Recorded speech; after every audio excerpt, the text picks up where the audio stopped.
இருப்பாராக.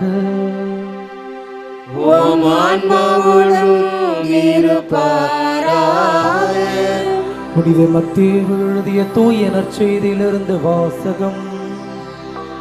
ஆண்டவரே மாட்சி உமக்கே.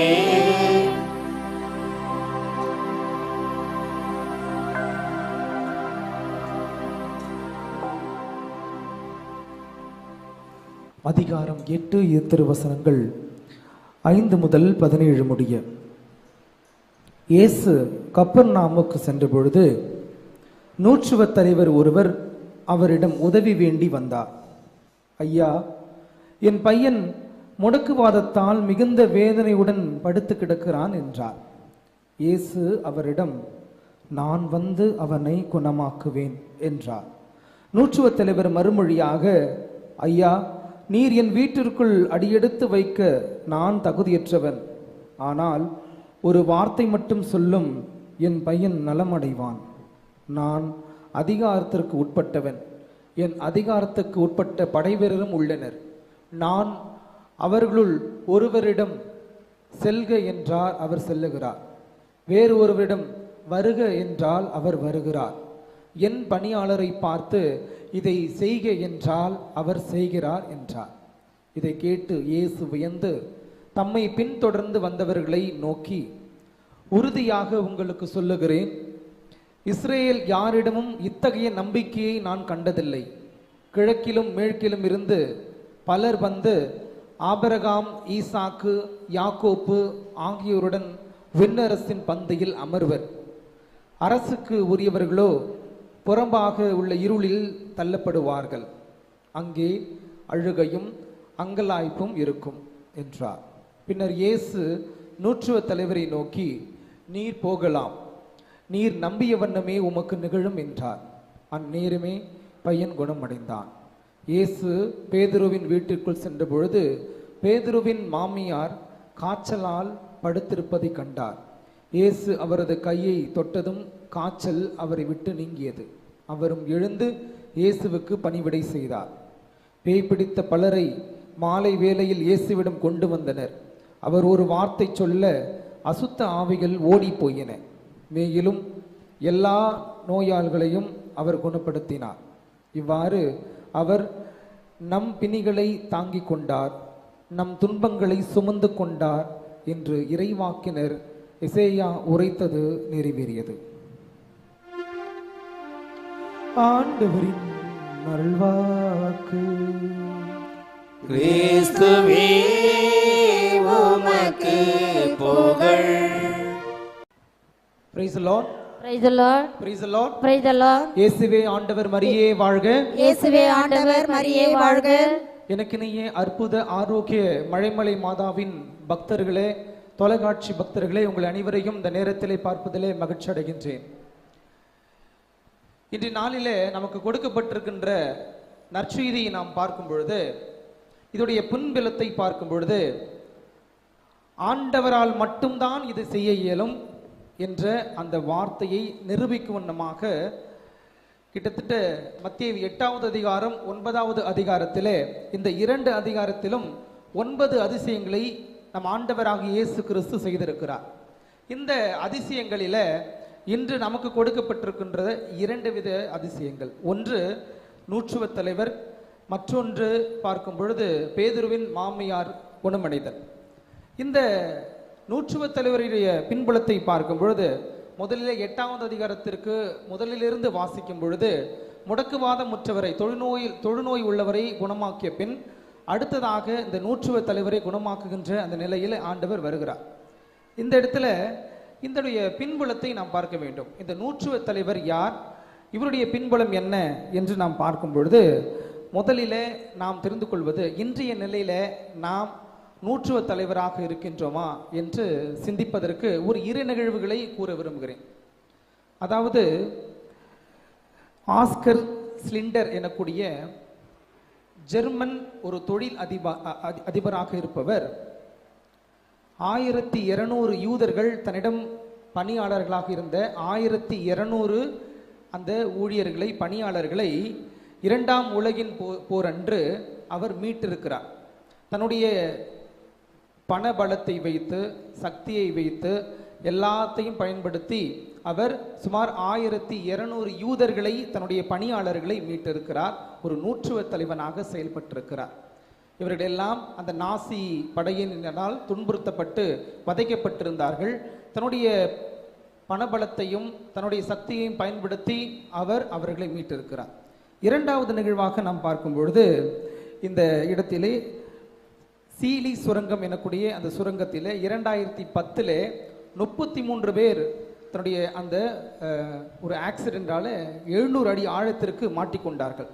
அந்த இடத்துல லூயிஸ் உவர்சுவர் எனக்கூடிய அந்த தலைவன், அந்த 33 பேருக்கும் ஒரு தலைவன் இருக்கிறார். அந்த தலைவர் அவர்களெல்லாம் சிறப்பாக அவரிடம் கொண்டு செல்லப்பட்டுள்ள அந்த உணவை பிரித்து கொடுத்து, அது மட்டுமில்லாமல் மீட்பு படையினரிடம் தொடர்பு கொண்டு அந்த சுரங்கத்தில் மாட்டிக்கொண்ட 33 பேரையும் காப்பாற்றியிருக்கிறார். இது ஒரு நூற்றுவ தலைவருடைய செயல் அல்லவா? ஆக நூற்றுவ தலைவர்கள் நம் வாழ்விலே இருந்து கொண்டு தான் இருக்கிறார்கள். நாம் தான் இன்னும் நூற்றுவ தலைவர் போல் மாறாமல் வாழ்ந்து கொண்டிருக்கிறோம் என்பதற்கு இந்த 2 நிகழ்வுகளுமே ஒரு சாட்சியாக இருக்கிறது. இப்பொழுது திருவிவிலியத்தின் பின்னுள்ளத்திலே நாம் பார்க்கும் பொழுது, இந்த நூற்றுவ தலைவர்களுக்கும் யூதர்களுக்கும் என்ன ஒரு வேறுபாடு இருக்கிறது என்பதை பார்க்கும் பொழுது, முதலிலே இந்த 2 வசனங்களை நாம் பார்க்க வேண்டும். இன்று வாசிக்கப்பட்ட மத்தேயு அதிகாரத்தும் 8வது அதிகாரத்திலிருந்து நாம் வாசிக்கின்றோம். 5 17 வரையிலும் நாம் வாசிக்கின்றோம். அதே போல லூக்கா நற்செய்தியிலும் மார்க்கு நற்செய்தியிலும் இது குறிப்பிட்டிருக்கிறார்கள். ஆனால் ஒத்த வார்த்தையாக இருப்பது லூக்கா நற்செய்தியிலே நாம் பார்க்கின்றோம். லூக்கா நற்செய்தியிலே 7வது அதிகாரத்திலே இந்த நூற்றுவ தலைவருடைய இந்த நிகழ்வானது கொடுக்கப்பட்டிருக்கிறது. இந்த 2 பலரிடம் இந்த திருவிவிலியத்தை சரியாக புரிந்து கொள்ளாமல் இருப்பவர்களே ஒரு குழப்பம் என்னென்னா, இதில் ஒரு மிஸ்டேக், அதில் ஒரு மிஸ்டேக் இருக்குன்னு சொல்லுவாங்க. என்னென்னா, மத்தேயு நற்செய்தியில் இந்த நூற்றுவ தலைவர் ஆண்டவராக இயேசு கிறிஸ்துவிடம் வந்து என்னுடைய பையன் உடலிலும் கொண்டிருக்கிறான் என்ற அந்த வார்த்தையை பயன்படுத்துவார். பையன் என்ற வார்த்தையை பயன்படுத்துவார். இதுவே நீங்கள் லூக்கா நற்செய்தியை செல்லும் பொழுது என்னுடைய பணியாளர் என்று பயன்படுத்துவார். ஆக இந்த பின்புலத்தை பார்க்கும் பொழுது மத்தேயு நற்செய்தியாளர் அவர் கடவுளால் தான் எல்லாம் செய்ய முடியும் என்பதை சுட்டிக்காட்டும் வண்ணமாக அது டைரக்டாக எழுதியிருப்பார். ஆனால் லூக்கா நற்செய்தியாளர் எல்லோரிடையும் விசாரித்து எழுதியிருக்கிறார் என்பதுதான் தெல்ல தெளிவாக தெரிகிறது.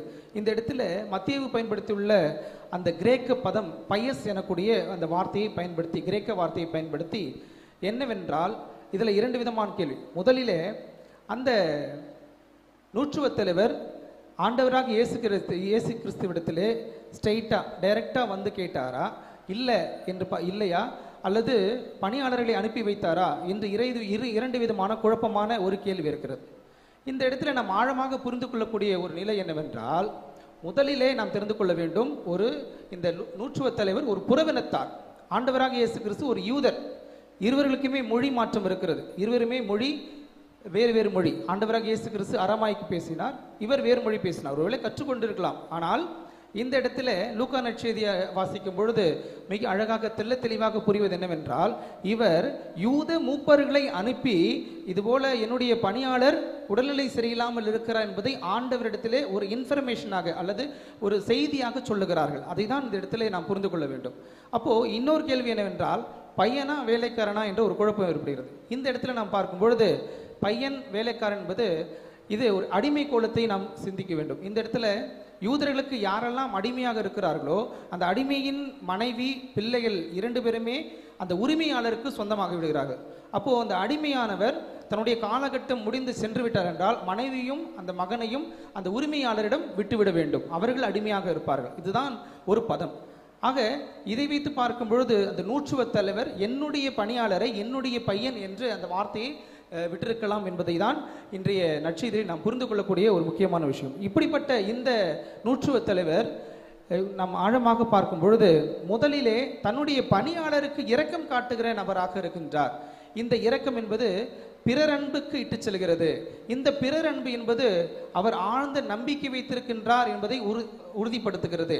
இந்த நம்பிக்கைக்கு காரணம் என்னவென்றால் அவர் தாழ்ச்சியோடு இருக்கிறார் என்பதற்கு ஒரு எடுத்துக்காட்டாக இருக்குது. இந்த 3ஐயும் நாம் பார்க்கும் பொழுது முதலிலே இந்த நூற்றுவ தலைவர் எப்படி இவர் இரக்கம் உள்ளவராக இருக்கிறார் என்பது பற்றால், அவர் புறவினத்தாராக இருந்தாலும் முதலில் இவங்களுக்குள்ளே ஒரு பிரச்சனை இருக்கு. என்னன்னு பார்த்தீங்கன்னா, யூதர்கள், சமாரியா மற்றும் உரோமியர்கள். முதல்ல ஆண்டவராக இந்த நற்செய்தி வாசிக்கும் பொழுது இவர் கலிலேயா பகுதியிலே, கப்பர்நாகும் பகுதியிலே நுழைந்தார் என்ற அந்த வார்த்தையை வாசிக்கின்றோம். இந்த இடம் வணிகம் மிகுந்த ஒரு இடம். இந்த இடத்துல தான் பார்த்தீங்கன்னா அதிகமாக வணிகம் செய்கின்ற பகுதியாக இருக்கிறது. மிகுந்த ஒரு செழிப்பான இடமாக இருக்கிறது. இந்த இடத்துல தான் வரி தண்டுபவர்களும் இருக்கின்றார்கள், நூற்றுவ தலைவர்களும் இருக்கின்றார்கள். அப்போ இந்த நூற்றுவ தலைவர்கள் யார் என்று பார்த்தோம் என்றால், லிஜியன் எனக்கூடிய 6000 படை களங்களை கொண்ட 100 பிரிக்கப்பட்டு, இந்த 100 பிரிக்கப்பட்டுள்ள இந்த படைகளுக்கு ஒரு தலைவரை நியமிப்பார்கள். மற்றும் 60 தலைவர்கள் இருப்பார்கள். அதில் ஒருவர் தான் இந்த நூற்றுவ தலைவர். இப்படிப்பட்ட இந்த நூற்றுவ தலைவரை இவர்கள் இந்த இடத்திலே 100 நியமித்து, வரி தண்டும் பொழுது யாராவது பிரச்சனை பண்ணீர்கள் என்றால் இந்த படைகளை வைத்து அவர்களை மிரட்டுவார்கள், வரியை வசூலிப்பார்கள் என்பதுதான் அந்த இடத்திலே உள்ள வழக்கம். அந்த இடத்துல இந்த நூற்றுவ தலைவர் வாழ்ந்து கொண்டிருக்கிறார். இப்படிப்பட்ட சூழ்நிலையில் தான் இந்த இடத்துல இன்னொரு விஷயம் என்னன்னு பார்த்தீங்கன்னா, மத்தேயு ஊரும் அந்த ஊர் தான். அந்த இடத்துல தான் ஆண்டவராக இயேசு கிறிஸ்து மத்தேயு 9வது அதிகாரம் 9வது வசனத்தில் அவர் அழைக்கிறார், அந்த வரி வசூலிக்கும் போது அழைக்கிறார். ஆக இந்த பின்னணியிலே தான் மத்தேயு எழுதுகிறார் இந்த நூற்றுவ தலைவரை பற்றி. இந்த நூற்றுவ தலைவரை நாம் இன்னும் பார்க்கும் பொழுது, இவர் ஒரு புறவினத்தாராக இருந்தாலும் யூதருக்கும் இந்த நூற்றுவ தலைவருக்கும் ஆகவே ஆகாது. முதல்ல 3 விஷயங்கள் முக்கியம். ஒன்று, ஒரு புறவினத்தார். இரண்டாவதாக பார்க்கும் பொழுது இவர் கடவுளிடந்து பிரிந்து சென்றவர்கள், கலப்பின திருமணம் செய்து கொண்டவர்கள். ஏனென்றால் அந்த சமாரியார்கள் எனப்படுபவர்கள் ஒரு பகுதியிலே அவர் ஒருவர் யூதராயிருப்பார், இன்னொரு புறவினத்தார் இருப்பார். இருவரும் கலப்பினம் திருமணம் செய்து கொண்டதனால், கடவுளின் கட்டளையை மீறி கொண்டதால், இந்த இடத்துல இவர்கள் கடவுளிடந்து பிரிந்து கொண்டதால் யூதர்களுக்கும் சமாரியர்களுக்கும் ஆகாது. அந்த இடத்துல இதுக்கு முன்பாக நாம் திருவழித்திலே வாசிக்கும் பொழுது, ஏரோது அந்திப்பாஸ் என்பது ஒரு சமாரியர். அவர் அந்த இடத்தை ஆட்சி செய்கின்ற ஒருவராக இருக்கின்றார். இவருக்குமே யூதருக்குமே ஆகாது. அதுபோல இருக்கின்ற சூழ்நிலையில இந்த இடத்துல எங்க 2 பேரையும் நீங்க இந்த பிரச்சனையை மூட்டி விடுறீங்களே அப்படி சொல்லிட்டு, உரோமியர்களுக்கும் யூதர்களுக்குமே ஒரு சண்டை சச்சரவு எப்பொழுதும் இருந்து கொண்டுதான் இருக்கும். ஆக சமாரியர்கள், யூதர்கள், உரோமியர்களுக்கு இடையே 3 பேருக்குமே ஒரு ஒற்றுமை இல்லாத ஒரு தன்மை, பிரிந்த தன்மை, எப்பொழுது பார்த்தாலும் சண்டை சச்சரவுகள் ஏற்படுகின்ற இந்த நிலையில இப்படிப்பட்ட ஒரு நூற்றுவ தலைவரை பார்க்கின்றோமா என்பது மிக ஒரு அதிசயமான செயல்தான். இந்த இடத்துல முதலில் இவர் நூற்றுவ தலைவர் மிகுந்த இரக்க மிகுந்தவராக இருக்கின்றார். தன்னுடைய பணியாளர் மிகுந்த கவலையோடு அந்த நோய்வாய்ப்பட்டிருப்பதனால் இதை எடுத்து கொண்டு போய் ஆண்டவராக இயேசு கிறிஸ்துவிடம் சொல்லுகின்றார். இந்த சொல்லுகின்ற விதத்தில் மத்தேயு எழுதியிருக்கின்ற விதம் வேறு, லூக்கா எழுதியிருக்கின்ற விதம் வேறாக இருக்கிறது. லூக்கா நற்செய்தியை பார்க்கும் பொழுது இவர் இந்த யூத மூப்பர்களை அனுப்பி இவரை பற்றி சொல்ல வைக்கின்றார். அப்போ யூத மூப்பர்கள் ஆண்டவராக இயேசு கிறிஸ்துவை பார்த்து இவ்வாறாக சொல்லுகின்றார், நீங்கள் குணப்படுத்த போகின்ற அந்த பணியாளர் உதவி செய்வது தகுதியே. அந்த நூற்றுவ தலைவர் நம்மிடம் அன்பு செலுத்துகின்றார், நம் மக்களுக்கு அன்பு செலுத்துகின்றார், நமக்காக ஒரு தொழுவை கூடங்களை கட்டி கொடுத்திருக்கிறார் என்பதை இந்த மூப்பர்கள் ஆண்டவராக இயேசு கிறிஸ்துவிடம் சொன்னவுடன், இயேசு கிறிஸ்து நான் உடனே வந்து செய்கிறேன் என்ற அந்த வார்த்தையை சொல்கின்றார். இந்த இடத்துல நூற்றுவ தலைவருடைய இன்னொரு மனம் என்னன்னு பார்த்தீங்கன்னா, யாரோ ஒருத்தர் உடம்பு சரியாமல் இருக்கிறார், அவர்களுக்காக ஜெபிக்கின்ற அந்த மனதை அவர் வைத்திருக்கிறார் என்பதை நாம் இதத்தில் புரிந்து கொள்ள வேண்டும்.